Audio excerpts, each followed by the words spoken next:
Snowflakes fell slowly from the sky, like little white feathers drifting down to the cold ground, and sat in the back seat of her black car, her phone glowing in her hand.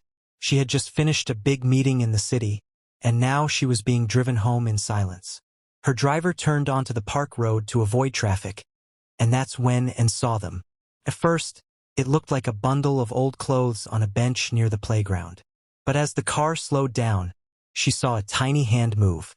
Anne's breath caught in her throat. "Stop the car," she said quickly. The driver looked back. "Ma'am, stop the car. Now." The car pulled over to the side and opened the door and stepped into the freezing wind. She wasn't wearing a coat, only her business suit and high heels, but something stronger than cold pulled her forward. She walked through the snow, her heart thudding. On the bench sat a little black girl, about 8 years old. Her cheeks were red from the cold, and her lips trembled. She held a bundle in each arm, 2 tiny babies wrapped in thin blankets. One baby gave a weak cry. The girl didn't speak. She just looked up at Anne with wide, scared eyes, and knelt down in front of her. "My name is Anne," she said gently. "What's your name, sweetheart?" The girl didn't answer right away. She looked tired, like she hadn't slept in days, and noticed her hands bare, purple from the cold, shaking as she held the babies close. "Rose," the girl whispered. "Rose," and repeated softly. "These are your brothers?" Rose nodded. "They're hungry. I tried to get milk, but—" Her voice broke off. She closed her eyes and leaned back against the bench. One of the babies let out a soft whimper and turned to her driver. "Get the car warmed up. Now." Without another word, she scooped up Rose and the babies into her arms. They were so light it scared her. Too light. Anne's heart ached as she carried them to the car. Inside, the heat was blasting. The driver had already turned up the warmers on the seats and gently laid Rose against her side and wrapped her blazer over the babies. "Where's your mom?" she asked softly. She told me to wait," Rose whispered. "She said she'd be back." "When did she leave you?" 3 days ago," and stared. 3 days? You've been out here since then." Rose nodded again. A tear slid down her cheek. "We went to the shelter, but they said no kids without a parent. So we came back here." She said to wait. "I thought she'd come," and couldn't speak. Her throat was tight. She touched Rose's forehead, cold as ice. The baby's cheeks were pale and their breaths shallow, and looked at her driver. "Take us home. Call Dr. Patel. Tell her it's an emergency." They sped through the streets, past tall buildings and traffic lights, until the gates of Anne's mansion opened. The house was huge, with glass windows and glowing lights. But for the first time, it didn't feel big enough.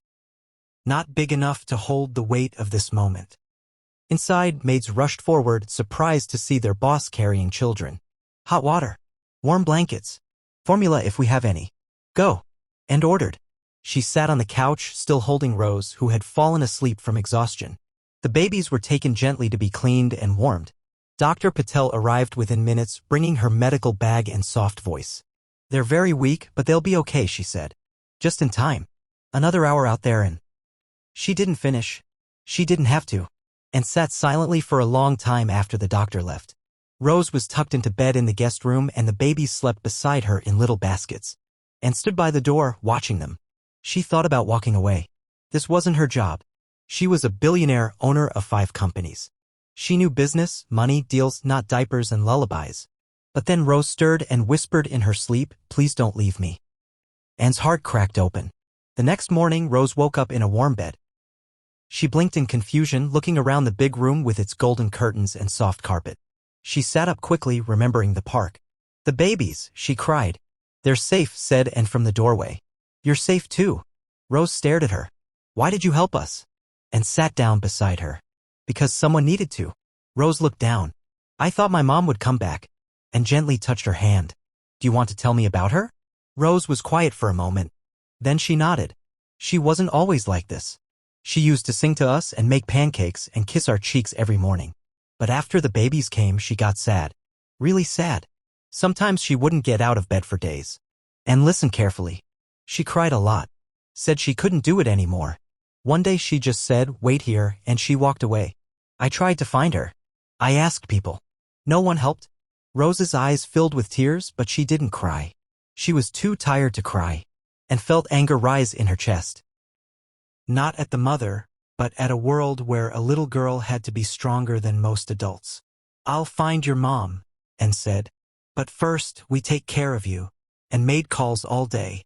She called private detectives. She called Child Protective Services. She asked her assistants to buy baby clothes, bottles, and toys. By nightfall, her home looked like a baby store exploded inside it. But things weren't simple. The next morning, a social worker arrived. She wore a stiff suit and carried a clipboard. "We'll have to place the children in foster care," she said. "No," Anne said firmly. "They stay with me. You're not their guardian." "I will be." The social worker frowned. "It's not that easy. Nothing worth doing ever is," Anne said. She filed papers for emergency guardianship. While the legal wheels turned, she made the house a haven. Rose had warm meals, fuzzy socks, a library of storybooks, and, most of all, someone who listened. Still, Rose asked the same question every night before bed. "Did you find her yet?" And every night Anne answered, "Not yet. But I won't stop looking." One night Rose woke up screaming, and ran to her room and found her shaking under the covers. "I dreamed she left again," Rose sobbed. "And this time you left too," and wrapped her arms around her. "I'm not leaving, Rose. I promise." Little by little, Rose began to believe her. She smiled more. She helped feed the babies. She started drawing again, and kept every drawing, even the messy ones, taping them to the kitchen wall. But inside, she still worried. What if Clarissa never came back? What if CPS didn't approve the guardianship? What if she wasn't enough? She had built a billion-dollar empire. But this was harder. This was real. It was life. It was love. And it was just beginning. Rose sat in the playroom with a picture book open on her lap. One of the twins, Elijah, was curled beside her, while the other, Isaac, slept in a crib nearby. The sun streamed in through the tall windows of the mansion, casting golden light on everything. But even with all the warmth and toys and safety, Rose looked up suddenly and whispered, "Do you think she's okay?" And had heard the question many times in the past few days. She knew who she was. Clarissa, the mother who had disappeared without a goodbye. "I hope so," and said gently, "I'm doing everything I can to find her." Rose nodded but didn't smile, and had hired the best private investigator in the city. His name was Mr. Lennox, a tall man with kind eyes and a scratchy beard. Every morning he sent her updates. "We found footage of the mother at a gas station," he said one day over the phone. She looked tired, confused. She was asking about buses. Where did she go next? And asked, "We don't know yet, but we'll keep digging," and hung up and looked around at the mansion. The toys, the bottles, the baby swings, also new. And yet, something deeper was changing inside the house. There was laughter now, giggles, little feet padding down the hallway, cries in the night that brought her running. She was learning how to hold two bottles at once, how to rock a baby with one arm while reading to Rose with the other. She was learning how to listen, not just with her ears, but with her heart. One night, Rose brought her a crayon drawing. It was of the mansion, with stick figures of her, the babies, and Anne. Above them were big letters in purple. "My family?" and stared at the picture, her throat tight. She picked Rose up and hugged her close. "Do you want me to be part of your family?" she asked. Rose nodded into her shoulder. "You already are," and didn't cry easily. But that night, she cried quietly in her room. The next day, things changed. The social worker returned. Her name was Ms. Duncan, and this time she didn't look pleased. "We have concerns," she said. "The children need stability, and we're not sure a billionaire businesswoman can provide that," and crossed her arms. "What exactly do you think I'm not doing?" Ms. Duncan glanced at her papers. "You're not a parent. You run companies. You travel. And now you want to take responsibility for 3 children." Anne's voice was calm but strong. "I already have. There's also the mother to consider," Ms. Duncan added. "If she returns, the children may need to go back to her. If she returns and she's well," and said, "but until then I won't let them go into the system. We'll be sending someone to evaluate your home and parenting. Expect a visit within the week." As Ms. Duncan left, Rose stood in the hallway holding Isaac. She had heard everything. "Are they going to take us away?" she whispered, and knelt and held her. "No one's taking you anywhere. Not while I'm here." Still, she knew the visit could change everything. She had just 1 week to prove she could be their mother. So she got to work. She made charts, feeding times, diaper changes, sleep schedules. She read parenting books at night. She even took a crash course in early childhood care. The house became a soft, glowing place filled with story times, baby giggles, and sweet smells from the kitchen. She canceled all her business meetings. She turned her mansion into a home. When the evaluator came, she was a quiet woman named Mrs. Alvarez. She watched and changed a diaper without flinching. She watched Rose help make baby food. She saw the wall filled with Rose's drawings, the fridge covered in baby footprints. After a long walk through the garden with and Mrs. Alvarez smiled. "This place is filled with love," she said, and felt hope stir in her chest. For the first time, she believed it might actually work. Later that week, Mr. Lennox called again. "We found Clarissa," he said, and froze. "Where?" "In a hospital. She was found wandering outside a bus station. Disoriented, dehydrated. She's resting now, but she's not well." And didn't know what to feel, relief, fear, sadness? "Is she asking for the children?" she asked. "She asked where they were," Mr. Lennox said. She cried. She kept saying she didn't mean to leave them, and felt a sharp ache in her heart. "Can I see her?" "You can try. She's under observation for now." And didn't tell Rose right away. She waited until she knew more. Meanwhile, Rose grew brighter each day. She laughed louder. She taught Isaac how to clap and Elijah how to kick a ball. She even started calling an Auntie Anne, which made and smile every time. But one morning, Rose sat quietly at breakfast, stirring her oatmeal without eating. "I had a dream last night," she said, and looked up. "What about?" "My mom came back," Rose whispered. "She stood at the door and looked at me, but she didn't say anything. Then she walked away again and came around the table and sat beside her. "She's sick," Rose and said gently. "But we found her. She's in a hospital." Rose looked up, eyes wide. "Really?" "She's safe. But she needs help before she can see you." "Is she going to come get us?" And hesitated. "I don't know. But I promise this, whatever happens, I'm not going to stop caring for you. I'm not leaving. Ever." Rose leaned into her. "Okay," she whispered. "I believe you." That evening and visited the hospital. Clarissa was in a small room with white walls and quiet machines. She looked thin and tired, her eyes hollow. When and walked in, Clarissa sat up slowly. "Are they okay?" she asked. "They're safe," and said. "They're warm. Fedra loved." Clarissa started crying. "I didn't mean to leave them. I was just so tired, so scared. I thought if I walked away for just a moment," and sat in the chair beside her. "You've been through a lot, but they waited for you." "I'm not good enough for them," Clarissa said. "They don't want perfect," and said. "They just want to know they're not forgotten." Clarissa wiped her eyes. "Can I see them?" "Not yet, but maybe soon." When and left the hospital, her heart was heavy. Clarissa wasn't evil, just broken. But love, real love, wasn't always enough to fix everything. The next week, the court approved emergency guardianship, and cried when she got the papers. Rose danced in the hallway with the babies.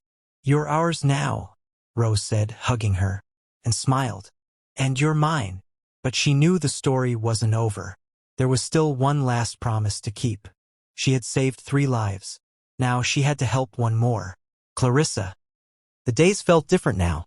Not rushed, not cold, but soft, like warm blankets fresh from the dryer. Rose sat on the living room floor with Elijah in her lap while Isaac giggled nearby in a baby jumper. Music played quietly from a speaker, and sat on the couch, a laptop open, but her eyes were only on the children. It had been 1 month since the day in the park. A single month, but everything had changed. Rose was still only 8, but she moved like a big sister with a job to do. She held bottles like a pro, helped fold baby clothes, and even reminded and when it was nap time. "You forgot the lullaby again," Rose would say with a smirk, raising an eyebrow like a little grown-up. And laughed more these days. Real laughs, not polite ones from business meetings.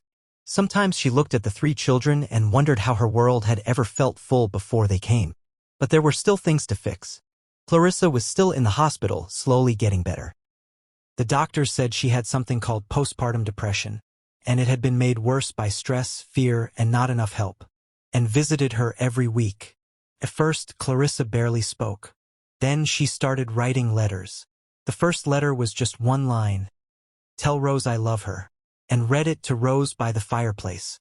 Rose didn't say anything, but that night, she slept curled up against and sighed like she did when she first arrived.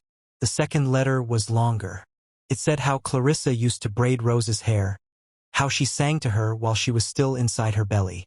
It talked about dreams she once had. Small ones like baking a cake without burning it, and big ones like getting a house with a backyard. Rose listened to that letter with tears rolling down her cheeks.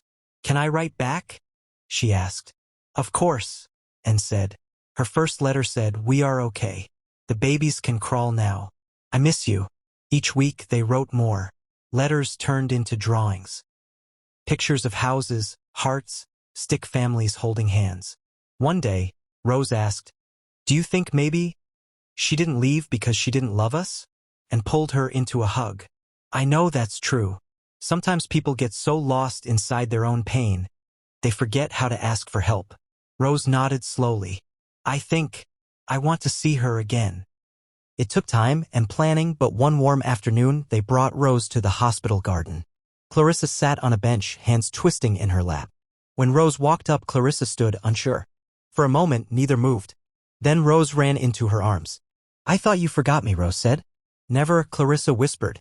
They both cried, even and had to blink away tears. That night, Rose didn't say much. She lay in bed, looking at the ceiling, and sat beside her and waited.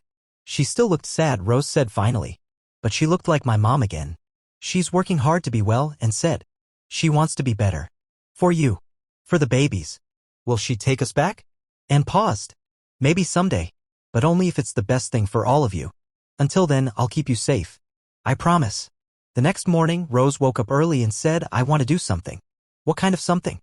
And asked, pouring orange juice. "I want to help other kids like me. Ones who don't have anyone." And looked at her, stunned. "That's a big dream, Rose." Rose shrugged. "But I know how it feels. I know how scary it is to wait in the cold." And sat quietly for a moment. Then she opened her laptop and typed something. 3 days later, a big banner was hung in the mansion hallway. The Emily Hope Foundation. Named after Rose's middle name, it was created to help kids who had no one, offering shelter, food, care, and most of all, love. And poured her heart into it. So did Rose. She helped design the logo, 3 stick figures holding hands beneath a star. Within 2 months, the foundation opened its first shelter. It was bright yellow with blue window frames, a playground out back, and rooms with beds that felt like clouds. Rose helped decorate the nursery with tiny handprints and stars. She even asked Anne to make one special rule. No one waits outside. Ever. Clarissa got stronger. With the help of counselors, medication, and support from the foundation, she started volunteering. She rocked babies. She taught young moms how to feed and burp their newborns. She read stories in the children's corner. Rose visited often. They talked. Not about everything, but about enough. Sometimes Rose would say, "I'm going home now," and kiss her cheek. Sometimes she said, "Want to come help us pick baby clothes tomorrow?" And Clarissa always smiled and nodded, even when her eyes filled with tears. One evening, as the sky turned pink, Anne and Rose stood at the window. Isaac and Elijah were crawling in circles, chasing each other in baby babble. Rose leaned her head on Anne's side. "You know," she said, "sometimes I still feel scared at night, like something bad might happen," and wrapped her arm around her. "Me too, sometimes. But then I remember," Rose whispered, "I'm not alone anymore."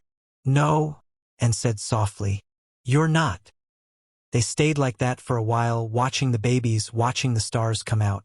Later that night, Anne tucked Rose into bed.